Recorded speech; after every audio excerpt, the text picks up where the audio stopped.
Welcome back. Bulletin کا آغاز کریں اور آپ کو بتائیں کہ سنتاس معاہدے کے تحت پاکستان کا پانی روکنے کی کوشش کا پوری طاقت سے جواب دیا جائے گا۔ وطن عزیز کی سالمیت پر کوئی آنچ نہیں آنے دیں گے، کوئی غلط فہمی میں نہ رہے۔ مسلح افواج ملک کی حفاظت کے لیے تیار ہیں۔ وزیر اعظم شہباز شریف نے دو ٹوک بتا دیا۔ پی ایم اے کاکول اکیڈمی میں پاسنگ آؤٹ پریڈ سے خطاب میں کہا، ہماری امن کی خواہش کو کمزوری نہ سمجھا جائے۔ پاکستان نے ہمیشہ ہر قسم کی دہشت گردی کی مذمت کی۔ پہلگام واقعے پر بے بنیاد الزامات کا سلسلہ شروع ہو گیا۔ Is our preference, but must not be construed as our weakness. We will and we shall never compromise on our dignity and security, ready to safeguard every inch of our homeland Pakistan. The recent tragedy in Pahalgam is yet another example of this perpetual blame game which must come to a grinding halt. Water is a vital national interest of Pakistan, our lifeline. Any attempt to stop, reduce or divert the flow of water belonging to Pakistan under the Indus Waters Treaty would be responded to with full force and might. Any misadventure, as clearly demonstrated by its measured yet resolute response to India's reckless incursion in February 2019. Our valiant armed forces remain fully capable and prepared to defend the country's sovereignty and its territorial integrity. Passing out military academy Kakul میں parade کی پروقار تقریب ہوئی۔ مہمان خصوصی وزیر اعظم شہباز شریف تھے، جنہیں کیڈٹس نے سلامی پیش کی۔ Army chief general Syed Asim Munir کو بھی سلامی دی گئی۔ وزیر اعظم نے بہترین کارکردگی دکھانے والے کیڈٹس میں اعزازات تقسیم کیے۔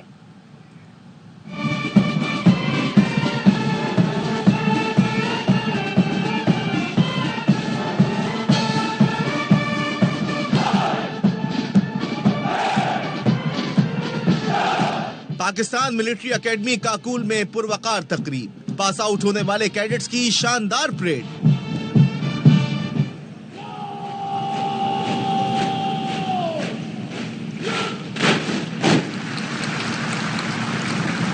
Army chief general Syed Asim Munir کو تقریب میں آمد پر سلامی پیش کی گئی۔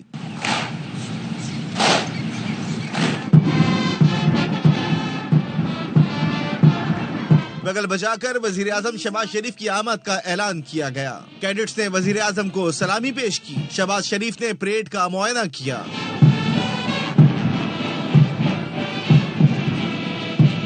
پاس آؤٹ ہونے والے کیڈٹ سے حلف لیا گیا کہ میں خلوص نیت سے پاکستان کا حامی اور وفادار رہوں گا۔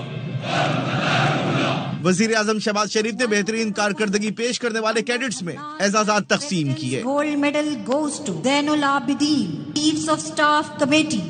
Overseas gold medal is awarded to سغم فرام نیپال۔ تقریب میں وزیر دفاع خواجہ آصف، وزیر اطلاعات عطا تارڑ، غیر ملکی سفرا، اعلیٰ سول و عسکری حکام نے بھی شرکت کی۔ دو قومی نظریہ مودی کے گودی میڈیا کا مضحکہ خیز propaganda. Army chief general Asim Munir نے دو قومی نظریے کی بات کی اور قائد کے الفاظ دہرائے تو بھارتی میڈیا کو آگ لگ گئی۔ حقائق کو جھوٹ اور پروپیگنڈے سے چھپاتے ہوئے دو قومی نظریے کو مسخ کرنے کی کوشش کی۔ آرمی چیف نے کہا تھا، ہم مسلمان زندگی کے تمام پہلوؤں میں ہندوؤں سے مختلف ہیں۔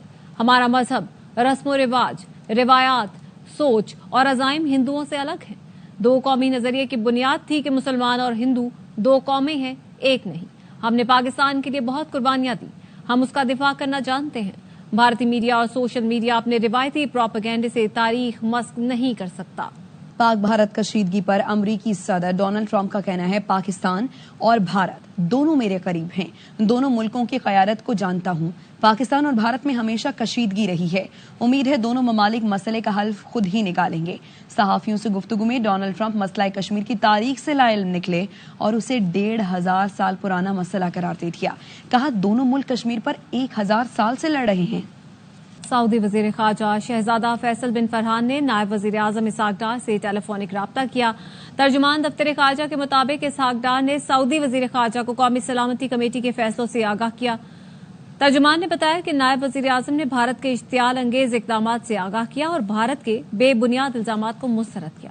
اسحاق ڈار نے کہا پہلگام کا فالس فلیگ واقعہ اور پولیس اسٹیشن میں درج FIR نے مودی حکومت کا جھوٹ بے نقاب کر دیا۔ نائب وزیر اعظم نے کسی بھی جارحیت کا جواب دینے کے عزم کا اعادہ کیا۔ دونوں رہنماؤں نے دو طرفہ تعلقات پر اظہار اطمینان کیا اور علاقائی صورتحال پر مشاورت سمیت رابطہ جاری رکھنے پر اتفاق کیا۔ کسی بھی ناگہانی صورتحال سے نمٹنے کے لیے تمام تیاریاں مکمل رکھی جائیں۔ انٹیلیجنس ناکامی کو چھپانے کے لیے مکار دشمن سے کوئی بھی حرکت بعید نہیں۔ وفاقی وزیر داخلہ محسن نقوی کہتے ہیں امن کے ساتھ جنگ کے دوران سول ڈیفنس کا کردار انتہائی اہمیت کا حامل ہے۔ کسی بھی ناخوشگوار واقعے کی صورت میں سول ڈیفنس تیار ہے۔ ہنگامی حالات سے نمٹنے کے سلسلے میں شہریوں کے لیے آگاہی مہم پورا سال چلنی چاہیے۔ وزیر داخلہ کی directorate general of civil defence آمد ہنگامی صورتحال میں شہریوں کے لیے پیش کی انتظامات کا جائزہ لیا۔ کشیدہ صورتحال کے تناظر میں سول ڈیفنس کو ہر لحاظ سے فعال کرنے کا اعلان۔ صوبائی سول ڈیفنس محکموں سے رابطہ اور تعاون یقینی بنانے کی ہدایت۔ کہا سول ڈیفنس ادارے کی استعداد کار بڑھائی جائے گی۔ بھارتی فوج بے گناہ کشمیریوں کے وحشیانہ قتل اور جعلی انکاؤنٹرز میں ملوث۔ پہلگام فالس فلیگ آپریشن کے بعد معصوم کشمیریوں کا قتل عام۔ بھارتی فوج کی سفاکیت کے ناقابل تردید ثبوت منظر عام پر آ گئے۔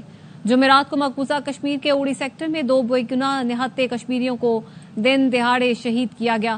ویڈیو میں دیکھا جا سکتا ہے کہ محمد فاروق اور محمد دین کو وحشیانہ انداز میں شہید کرنے کے بعد میتوں پر خنجر سے وار کیا جا رہا ہے۔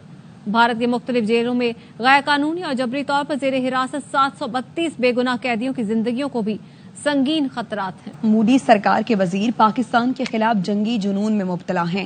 بھارت کے وزیر برائے آبی وسائل نے سوشل میڈیا پوسٹ میں لکھا کہ ایسے اقدامات کر رہے ہیں کہ دریائے سندھ کا ایک قطرہ بھی پاکستان نہ جائے۔ CR پٹیل نے کہا سندھ طاس معاہدے پر مودی حکومت کا فیصلہ جائز اور قومی مفاد میں ہے، یقینی بنائیں گے دریائے سندھ کا ایک قطرہ بھی پاکستان کو نہ ملے۔ مودی سن لے دریائے سندھ ہمارا ہے، اس میں ہمارا پانی ہی بہے گا یا ان کا خون۔ بلاول بھٹو زرداری کا سکھر میں جلسے سے خطاب، کہا مودی بھارت کے عوام کو بے وقوف بنا رہا ہے، سندھ طاس معاہدہ کوئی ختم نہیں کر سکتا۔ بھارتی اقدامات کے خلاف وزیر اعظم شہباز شریف کے شانہ بشانہ کھڑے ہیں۔ لندن میں پاکستان ہائی کمیشن کے سامنے بھارتی انتہا پسندوں کا احتجاج برطانوی پاکستانیوں نے ناکام بنا دیا۔ مظاہرے میں ناکامی پر بھارتیوں نے برطانوی پولیس کو نسلی امتیاز کا نشانہ بنایا، جس پر پولیس نے 2 افراد کو حراست میں لے لیا۔ پہلگام میں بھارتی ڈرامے کے بعد لندن میں بھارتی شہریوں نے پاکستانی ہائی کمیشن کے سامنے احتجاج کی ناکام کوشش کی۔ بھارتیوں کے جمع ہونے پر برطانوی پاکستانیوں کی بڑی تعداد موقع پر پہنچ گئی۔ دونوں جانب سے زبردست نعرے بازی کی گئی۔ مظاہرے میں ناکامی پر بھارتی انتہا پسندوں نے برطانوی پولیس کو نسلی امتیاز کا نشانہ بنایا۔ پولیس نے نسلی امتیاز کا نشانہ بنانے والے ایک شخص کو گرفتار کر لیا، جبکہ اس کا ساتھی فرار ہو کر قریبی عمارت میں گھس گیا۔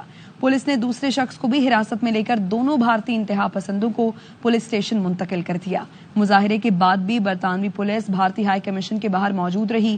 مقامی افراد نے احتجاج کے نام پر شور شرابہ کرنے اور پولیس اہلکاروں پر نسلی امتیاز کا الزام لگانے کو شدید ناپسند کیا اور اسے معاشرے کے لیے برا عمل قرار دیا۔ لندن میں پاکستان ہائی کمیشن کے باہر بھارتی انتہا پسندوں نے احتجاج کیا تو پاکستانی ہائی کمیشن کا اہلکار چائے کا کپ لے کر باہر نکل آیا۔